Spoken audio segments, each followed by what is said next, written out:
I am Ferdinand Marcos, and I am the President of the Republic of the Philippines. I stand today on behalf of 110 million Filipinos. Hi everyone! Hello universe, it's me again. Shoutout sa inyo mga beswa. Siyempre mayroon tayong good news para sa mga estudyante. Ito maganda ito guys ha. Sa mga nag-aaral, lalo na po dyan sa Metro Manila. Nako, malaking katulungan ito sa kanilang pag-aaral araw-araw. Nako, maraming maisisave nito mga to guys ha. Siyempre nakakatulong din ito sa mga parents nila. Ang sinabi po dito guys ng GMA 7, ayan, bago nyo po panoorin yung sinabi po ni DOTR Secretary Dizon, 50% student discount sa MRT. Ay wow, social. Tingnan, bagong fare matrix ng MRT 3 para sa mga estudyante matapos ipatupad ang 50% discount simula ngayong araw, June 20, 2025. 6 pesos ang minimum na pamasahe. Samantalang 14 pesos naman ang maximum para sa mga estudyante. Ito po guys ayon sa direktiba po ng ating mahal na Pangulong Marcos Jr. para makakatulong sa mga estudyante natin na nagko-commute araw-araw. O yan guys bago nyo panoorin yung sinabi ni Secretary Dizon. Ayan para kompleto detalyado courtesy po ng DOTR ito ha. Secretary Dizon, 50% discount sa mga tren. Malaking tulong sa mga estudyante, magulang. Malaking tulong ito sa pamilya, lalo na sa mga magulang na hirap magpaaral sa kanilang mga anak. Yung matitipid nila, pwede nilang ilaan sa ibang gastusin. Gaya ng mga projects, dagdag nila sa ibang dagdag nila sa baon o sa iba pang mga gastusin sa school o pambili ng mga lipstick, eyeliner, etc. Hindi, joke lang. No? So, dahil dyan guys, ito, pakinggan nyo ang sinabi ni Secretary. Dito pinakamarami ang ridership natin ng mga estudyante. Gaya ng sinabi ng Pangulo na direktiba niya na dapat tulungan natin yung mga estudyante, lalo na ngayon. Kaka-open pa lang this week ng classes. And kahit pa paano, alam naman natin, hirap na hirap tayo sa buhay natin ngayon. So, konting tulong sa mga estudyante, malaking bagay na to. Kasi tulong din to sa mga magulang nila, sa mga pamilya nila.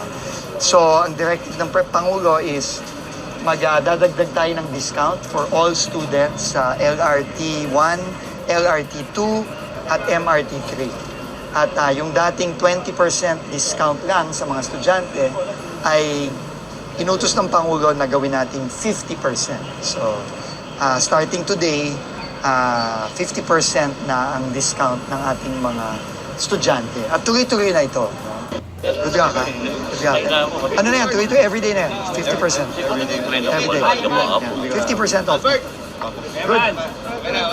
You had your ID naman. Perfect. For us students po, sobrang laking tipid niya po, lalo na kaming mga taga-Antipolo pa po, papunta ng Manila. Sobrang layo po kasi. So, malaking pandagdag po siya sa budget namin for baon. Tingnan nyo yung mga nagko-comment. Yan ang kawanay ng gobyerno. May tapat na pusong maglingkod sa kapwa. God bless, Secretary. Totoo yan mga bes. Siyempre, pasalamat tayo sa ating mahal na Pangulo. Malaking tulong po yan. Salamat at mas okay siguro din po if may beef card for student designated para sa student katulad ng senior, then mag-expire every end of school years. Tapos renew na lang kasi pag may regular beef card, di nagagamit ang discount. Lalo pag ayaw pumila sa haba ng pila. Malate na sa nagkukuha ng mga regular beef card para makaiwas sa tagal ng haba ng pila. Opinion ko lang po. Ayan. Well, hindi natin alam, sir, para matugunan yan. Pero abangan po natin ang susunod na magandang balita. Ayon po dun sa video na in-upload ko na ang susunod na gagawin po ng ating gobyerno is to i-implement yung digitalization na yung i-scan mo lang yung cellphone mo, yung ATM mo, no? Maganda po 'yun para iwas pila, dire-diretso na po. So abangan po natin 'yan, no? So ayan, no? Good morning Sir Sec Vince Dison, out of the topic pero sa tingin ko po ay napaka-importante. Dati po kasi ang mga bus lang ang nagkakarera sa EDSA na paunahan silang pick up ng pasahero. Ngayon po nakikita at nasasakyan ko pati na din ang mga modern jeepney na din ang nagkakarera ng paunahan silang mag-pick up ng pasahero. Particular po dito sa amin sa kabaan ng Montalban Rizal. Ayan, may mayor kayo, dapat doon muna kayo sa LGU nyo magsabi. Di ba guys? Sir, sana ma-improve o maayos din lahat ng tawiran sa Metro Manila, either overpass o underpass, yung maging safe at hindi tambayan ng mga masasamang loob o mga vendors. May ibang mga bridge nakalaylay, yung kawad ng kuryente nabubulok sa railings at butas-batas sa sahig. Butas-butas sa sahig. Sana ma-rehabilitate din ang mga yan. Di ko sure kung under sa inyo, pero usually related yan sa kalsada, maging model sa yung mga tulay, walkways sa Makati at Ortigas. Maganda pati underpass, maganda lakaran at saka yung by bus stop sa EDSA Carousel SM North. Thank you po, no? So maganda po yung kanyang suggestion, mga kababayan. Kung makikita nyo guys, maraming mga kable na di ba, na uusli, dapat ayusin yun. So for sure baka gagawin ng paraan yan. Matagal na problema po yan, yung mga wire na talagang halos bumaba na sa gabal, tapos yung mga kable na buhol-buhol, ay naku, dapat talaga tanggalin po yan at ayusin, no? So I think yung mga sitwasyon na ganun, mga kababayan ko, nakikita nyo, nagagawi kayo sa mga lugar na yan, nakikita nyo yan dekada na po yan, pero walang action. So I hope this administration ni Pangulong Marcos Jr. matugunan po yan. Good job Sir Vince, I personally know him, his mom and wife. It's great working hand in hand with the president.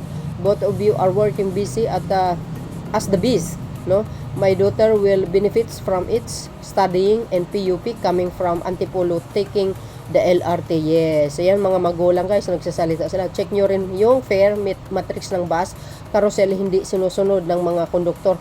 Ay, may mga balasobas talaga ng mga bus, guys, driver. Ganyan sila di ba? Minsan pag talagang naghahabol sila na karira baga, paunahan para makapick up ng mga sumasakay. Tama yan, pero sana to avoid mahabang pila, dapat ilagay din po yung student discount sa VIP card. So I think ito guys, in my own opinion naman, so I think hindi pa nila gagawin yan because mayroon pong tayong video na in-upload na abangan po natin yun, yung tinatawag na yung i-scan mo na lang yung card, yung cellphone mo, o i-scan mo na lang yung ATM card mo, no? So baka yun na lang po ang gagawin, no? Isasama na po yung mga estudyante na ilalagay sa kanilang ilalagay na lang doon sa scan na 50%. Matik na yun para tuloy-tuloy na po ang pagdaloy ng mga sumasakay, commuter, dire-diretso na doon sa sa pag-aabang ng train, hindi na dadaan sa pila because of scanning ang kanilang cellphone. Nako guys, abangan po natin, maganda yan. Make the Philippines great. Yes! Pag ang Marcos ang nakaupo, asahan nyo po yan. Kudos po, Secretary Dizon, Department of Transportation, Philippines, at sa pinakamamahal na Pangulong Bongbong Marcos. Yes, sa kanya yan. Talagang direktiba niya po yan. Dahil alam nyo, ang Pangulo, mitikuloso ang utak niyan. Malikot, guys, basta na makakatulong sa mga estudyante at sa mga mamayang Pilipino, yan. Ito po ang resulta. Sabi ko nga, lagi kong uulitin. Pag ang isang Pangulo ay matino, very organized ang kanyang pamumuno at makatao, makabayan, no? May malasakit sa kapwa, ito po ang resulta, no? Magandang magandang takbo ng ekonomiya ng bansa ang itong magandang daloy, no, ng pamamalakad niya. So yun guys, ang aking pinaka latest updates Thank you for watching. See you again on my next upload. Bye bye bye and babush. God bless Philippines!